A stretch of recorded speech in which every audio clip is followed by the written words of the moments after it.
तीन प्रमुख होता है प्रोफेसर राम पुनियानी, जावेदान और इरफान इंडिया। तो प्रोफेसर राम पुनियानी रखेंगे कि मुस्लिम समाज में रिफॉर्म की जो ज़रूरत है और उसमें मुस्लिम नौजवानों की भूमिका। और इसमें राम, मैं रिक्वेस्ट करूँगा आप इसमें ऐड करो कि सेक्युलर मूवमेंट की भी क्या भूमिका होनी चाहिए। धन्यवाद।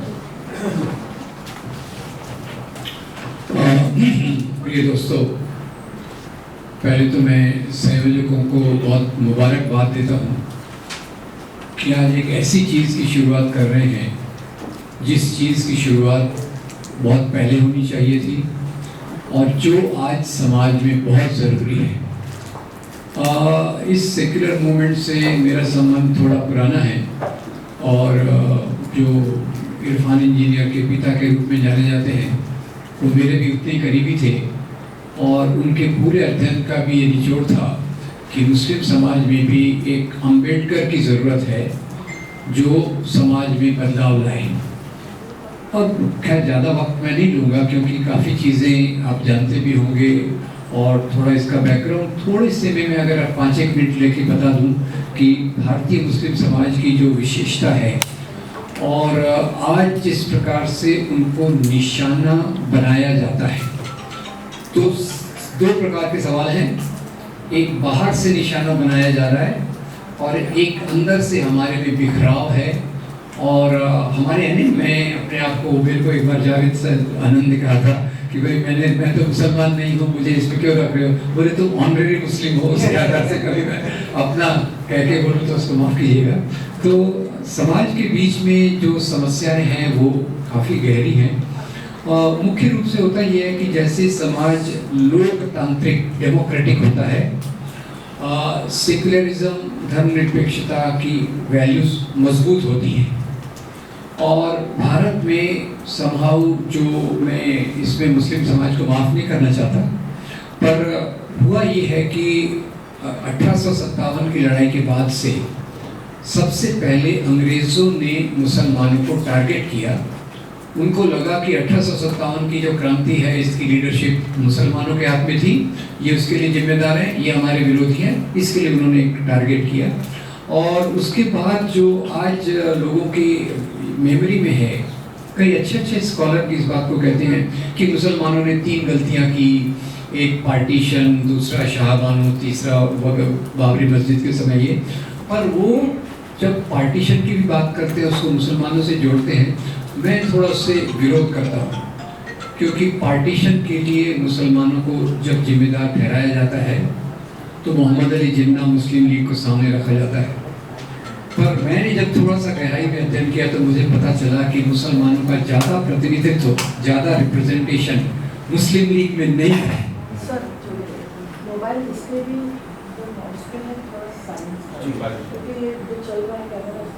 इसमें आवाज़ आएगी तो फिर वो ज़्यादा मुसलमानों का प्रतिनिधित्व राष्ट्रीय आंदोलन के साथ था। और मैं चाहूँगा कि आप में से कई लोग अल्लाह बख्श के बारे में पढ़िए। अल्लाह बख्श कौन थे? थोड़ा से बता दूं कि वो सिंध के प्रीमियर थे उस समय। और 1940 में जब मोहम्मद अली जिन्ना ने मुसलमानों के लिए अलग पार्टीशन पाकिस्तान की मांग की तो अल्लाह बख्श ने 3 महीने के अंदर दिल्ली में नेशनल मुस्लिम कॉन्फ्रेंस बुलाई जिसमें 50,000 लोग, उसमें 5,000 खवातीन, ये उसके साथ उन्होंने, और उसका मेन प्रस्ताव था कि हम मुसलमान पाकिस्तान की मांग का विरोध करते हैं।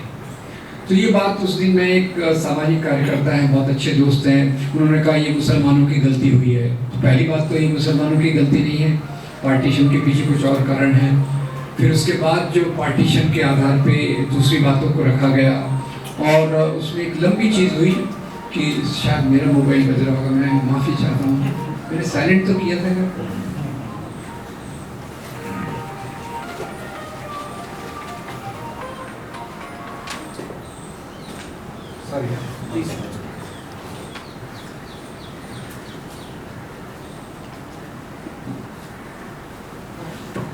तो खैर ये टॉपिक बहुत बड़ा है कि वास्तव में देखा जाए तो मुस्लिम समाज के अंदर रिफॉर्म ये बहुत चुनौतीपूर्ण चैलेंजिंग काम है।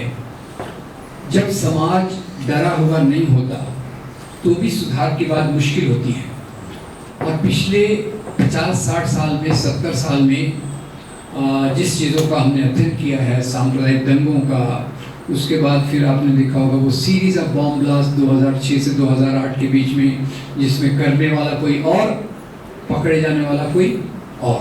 तो ये सब चीज़ों के कारण जो मुस्लिम समाज के अंदर को एक काले रंग में प्रस्तुत करने की कोशिश की, खराब रंग में कोशिश करने की, उसके परिणाम स्वरूप समाज के अंदर भी जो तकियानुसी पिछड़ेपन वाली ताकतें हैं वो ज़्यादा मजबूत हो जाती है।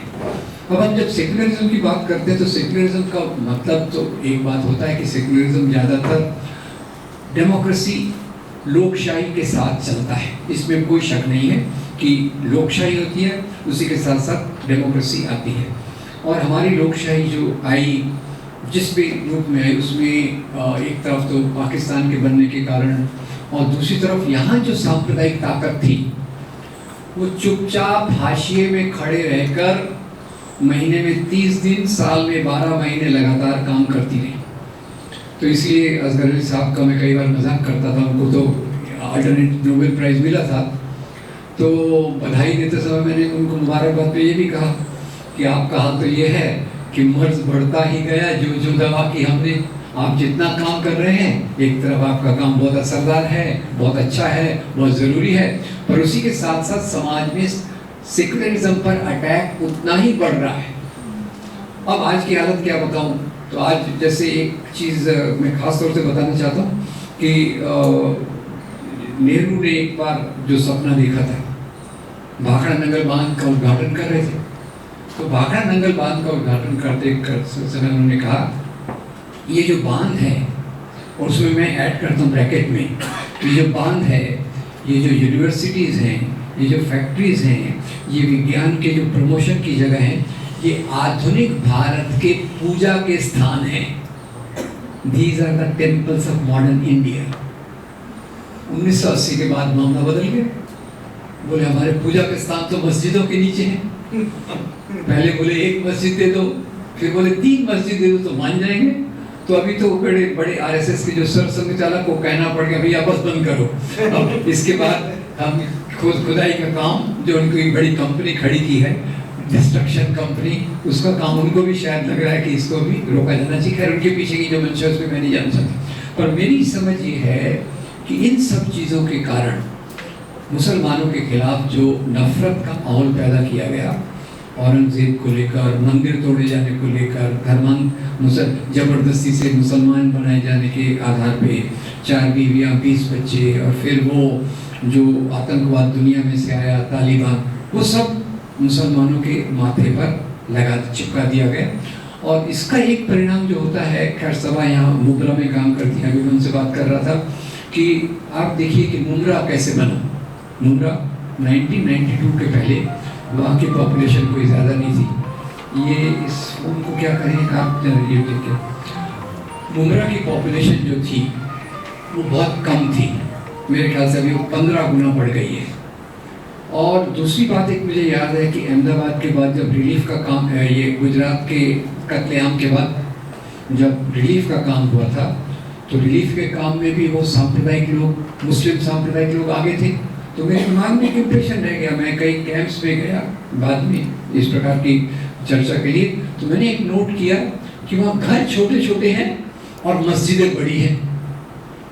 आलोचना मैं नहीं करना चाहता, पर फोकस जो है वो फोकस कंजर्वेटिव एलिमेंट्स, समाज में कंजर्वेटिव एलिमेंट जो बढ़ते हैं वो बाहर के डर के कारण ज़्यादा बढ़ते हैं। इसीलिए ये जो आज हम काम कर रहे हैं पहले से मुश्किल है।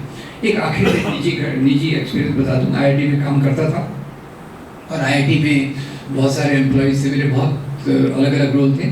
तो एक एम्प्लॉय जो मुस्लिम था, उसकी बेटी मेरे बेटे के उम्र के आसपास की थी, और हमारा जो घर था वो स्कूल के रास्ते पर था, तो हम कोई छोड़ने नहीं जाते थे लड़कों को स्कूल, वहीं से टाटा बाय बाय कर देते थे। तो ये जो लड़की थी वो वहीं से जाती थी, और बाई चांस मैं डॉक्टर भी था, तो वहाँ से अंकल करके चलती थी, बराबर normal skirt, blouse, pant, T shirt ये सब करती थी। 2002 के गुजरात के कत्लेआम के बाद एक दिन मैंने उसको बैंक के सामने देखा और वो पूरे बुर्के में थी। मैं उसको पकड़ा भी, मैंने बोले क्या कर रही है तुम तो अभी तक नहीं पहनती थी। तो बोले अभी हमारे हालात बहुत ख़राब हैं और हमारे बड़े बूढ़े कहते हैं, बड़े बूढ़े और मौलाना कहते हैं कि हमको अपने दीन पे रहना चाहिए। और लगे हाथ ये भी बता दूं कि मेरी पत्नी के भी क्लिनिक है, उसके पास भी बहुत सारे मुस्लिम पेशेंट्स आते हैं। उसका भी यही ऑब्जर्वेशन है कि जब से पिछले 15-20 साल से ये प्रक्रिया बढ़ती जा रही है। आखिर में दो बातें कि 1986 में मैं कश्मीर गया था एज ए टूरिस्ट। बुर्का मैंने वहाँ नहीं देखा था, अभी वहाँ जाके देखिए तो बुर्के का प्रचलन। यानी एक सवाल, हमारी चुनौती दुगनी है कि चुनौती दुगनी ऐसी है कि अगर समाज में हम बिना डर के रह रहे तो हम अपनी बातों को ज़्यादा मजबूती से प्राप्त कर सकते हैं। अभी तो एक हमला बाहर से चल रहा है और बाहर से जो चलने वाला हमला है वो बहुत खतरनाक है। इतना खतरनाक है कि जिसका कोई वर्णन मैं यहाँ नहीं करना चाहता। पर बाहर का खतरे के साथ भी उनकी आक्रामक राजनीति में उनकी राजनीति में एक मुद्दा और ऐड कर देते हैं, और वो ये ऐड करते हैं कि ये मुसलमान कितने दकियानुसी, कितने पिछड़े हैं। ये उनका चार्ज रहता है। तो जैसे वो हिजाब का मामला हो, कोई भी मामले में मुसलमानों के पिछड़ेपन को भी वो एक आर्गुमेंट बना के उन पे और अटैक कर देते हैं। और खैर मैं इस चीज़ में आज काफ़ी खुश हूँ कि यहाँ केवल पुरुष ही नहीं है, स्त्रियाँ भी बराबरी की संख्या में हैं। और बराबरी की संख्या में है इसका एक ही मतलब है कि हम मिलकर करेंगे तो ही हम समाज में आगे चल सकते हैं। और रिफॉर्म की बहुत ज़रूरत है, और रिफॉर्म की ज़रूरत केवल इसलिए नहीं है कि हमको बाहर कुछ दिखाना है। रिफॉर्म की ज़रूरत हमारे अपने लिए है, हमारे अपने लिए है, जिससे हमारी आगे आने वाली नस्लें अच्छे से तरक्की कर सकें, पढ़ लिख सकें और एक जो नॉर्मल लाइफ होती है, सामान्य जीवन होता है, उस लाइफ की तरफ जी सकें। उसके लिए मुस्लिम कम्युनिटी के अंदर जैसे बाबा साहब आम्बेडकर ने दलितों के लिए किया, दलितों को खैर बाद में तो और कुछ हुआ, पर उन्होंने पूरे दलितों के आधार पे उनके जो अत्याचार थे उसके खिलाफ भी आवाज़ उठाई। अब सवाल यह है कि जब हम अंदर के सुधार की बात कर रहे हैं तो हमारे ऊपर बाहर से जो अत्याचार हो रही है उसके बारे में भी आवाज़ उठाना पड़ेगा, और अंदर से हमारी जो गलतियाँ हैं। अब उसमें तीसरा मेरे ख्याल से फिर से मैं डॉक्टर असगर अली इंजीनियर को कोट करूँगा कि जो चीज़ें कई मौलाना अपोज करते हैं कि ये चीज़ें हमारे कुरान के हिसाब से नहीं हैं, उसके बारे में आपके पास पूरा लिटरेचर उपलब्ध है जो डॉक्टर इंजीनियर ने किया हुआ है कि इस्लाम कितना प्रगतिशील है। इस्लाम जेंडर जस्टिस, आखिर के सालों में डॉक्टर इंजीनियर का मुख्य काम था इस्लाम में स्त्रियों के अधिकार, और वो उन्होंने तो यहाँ तक कहा था कि इस्लाम पहला धर्म है जो स्त्रियों को बराबरी के अधिकार देता है। और आज ये हालात है कि लोग निशाना उठाते हैं कि देखो मुस्लिम औरतें कितनी पिछड़ी हुई हैं, ये बुर्के में कैद है, ये दूसरी चीज़ों में कैद है। और एक मजाक की बात यह है कि जो सांप्रदायिक ताकतें हैं उनको मुसलमान औरतों के बारे में बड़ी चिंता है, हिंदू औरतों के बारे में चिंता हो ना हो, मुसलमान औरतों के बारे में बहुत चिंता है। और इसीलिए वो हाजी अली पे जावेद साहब ने मुझे बुलाया था, मैं आया था, तो हाजी अली पे तो चाहिए कि मुसलमान औरतें आएँ, पर सबरीमाला में है तो वहाँ हिंदू औरतें नहीं आ सकती। ये उनका कॉन्ट्रडिक्शन है, पर खैर उनका सवाल उनके साथ है। हम देखें हम अपने समाज में वो हालात कैसे पैदा कर सकते हैं कि नंबर 1 हम बिना डर के जी सकें, नंबर 2 जो एक डेमोक्रेसी लोकतंत्र में रास्ता होता है, लोकतंत्र में रास्ता होता है। अब मुस्लिम पहचान तो है, पर मुस्लिम्स के अंदर भी जो कास्ट सिस्टम है, और इवन मुझे तो याद है कि डॉक्टर बंदूकवाला ने भी इसके बारे में, डॉक्टर जुसैर बंदूकवाला जिनकी अभी मृत्यु हो गई, उन्होंने भी इसके बारे में बहुत अपनी बातों को रखने की कोशिश की। तो इस सुधार के साथ मुझे खुशी है कि देश के बहुत सारे भागों से लोग आए हैं, और एजुकेशन, स्त्रियों का डेवलपमेंट, उसके लिए तो बहुत नूरजहाँ और आपा जो काम करती हैं उसको तो बहुत सलाम करना पड़ेगा। पर ये सवाल एक ही है कि ये काम बहुत आगे ले जाने की ज़रूरत है। हम उंगली तो उठा सकते हैं दूसरी तरफ, पर जब तक हम इसमें इन्वॉल्व नहीं होते, हम कमिट नहीं होते, सवाल आज मैं केवल इतना इस बात पे अपनी बात को समाप्त करता हूँ, हम सबको अपने से सवाल करना है कि मुस्लिम कम्युनिटी के अंदर सुधार के लिए, सेक्युलरिज्म को मजबूती से ले जाने के लिए मैं क्या कर सकता हूँ।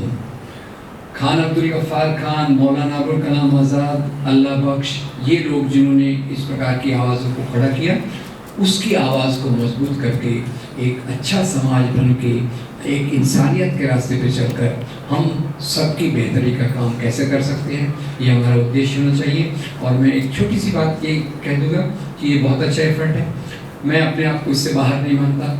मैं, मेरा जो भी धर्म हो या ना हो वो अलग आप समझ जाइए, पर एक मुस्लिम कौम भी मेरी है, हिंदू कौम भी मेरी है, सिख कौम भी मेरी है, ईसाई कौम भी मेरी है। उसके आधार पे मैं आपके साथ जितना अगर आपको मेरी मदद मिल सके मैं ज़रूर करने की कोशिश करूँगा। आपको बहुत बहुत शुभकामनाएं, इसमें से बहुत अच्छा निकले। Thank you very much.